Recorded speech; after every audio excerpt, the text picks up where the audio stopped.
Halo, selamat datang di channel Kamus Hitam. Pada kali ini kita akan membahas mengenai ciri-ciri orang yang terkena ilmu santet. Tapi sebelum mulai di videonya, jangan lupa dukung kami dengan cara like, subscribe, dan tekan tombol loncengnya agar tidak ketinggalan update video dari kita. Selain itu juga jangan di skip dulu videonya karena di akhir video nanti ada info yang akan mengagetkan kalian semua.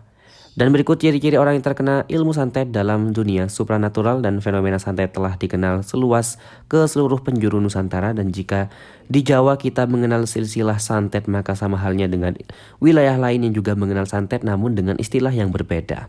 Sebut saja masyarakat Bali yang mengenal santet dengan istilah teluh, dan di Lombok menggunakan istilah selak, dan di Sumbawa yang dikenal dengan swanggi. Dan meskipun memakai istilah dari ciri-ciri orang yang terkena ilmu santet yang berbeda, namun tetap memiliki arti yang sama seperti santet yang ada di Jawa. Motif, sasaran, dan juga serangan santet banyak dilatar belakangi beberapa faktor. Di antaranya itu faktor dendam, faktor persaingan bisnis, usaha apapun yang maupun dagangan, dan juga sebagainya, dan juga faktor jabatan. Dan masih banyak lagi. Dan kenapa seseorang melakukan santet, dan apa sajakah ciri-ciri yang terkena ilmu santet tersebut. Santet, sihir, ataupun guna-guna adalah golongan ilmu hitam yang bertujuan untuk mencelakai orang lain dari jarak jauh dengan menggunakan ilmu gaib dan dibantu dengan kekuatan setan, jin, khodam. Santet sendiri yang dilakukan mengenai berbagai macam media, dan di antara lain bisa menggunakan media seperti rambut, foto, boneka, dupa, rupa-rupa, kembang, dan juga lain sebagainya.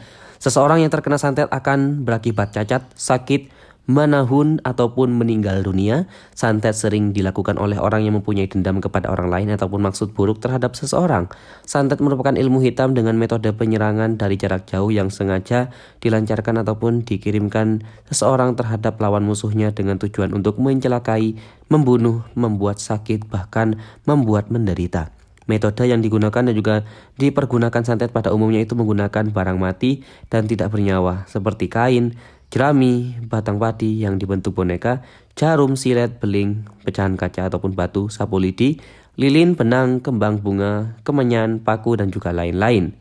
Yang pertama, rasa sakit secara tiba-tiba dan juga rasa sakit yang diderita datang pada jam tertentu ataupun kambuh hanya pada waktu-waktu tertentu saja. Dan yang kedua, penderita merasakan sakit yang nyeri dan sekali ada benda yang masuk ke dalam anggota badan dan pada bagian organ-organ tertentu. Tidak berfungsinya salah satu otot karena merasa itu kaku seperti diikat kuat sehingga tidak mampu menggerakkan ataupun merasakan lumpuh total. Dan itulah pembahasan mengenai ciri-ciri orang yang terkena ilmu santet. Jadi bagaimana menurut kalian semuanya? Apakah kalian percaya atau tidak? Jangan lupa dukung kami dengan cara like dan juga subscribe agar channel ini semakin berkembang. Juga jangan lupa buat tinggalkan komentarnya di bawah. Mari kita berdiskusi. Jika ada kurang atau tambahan lainnya, terima kasih.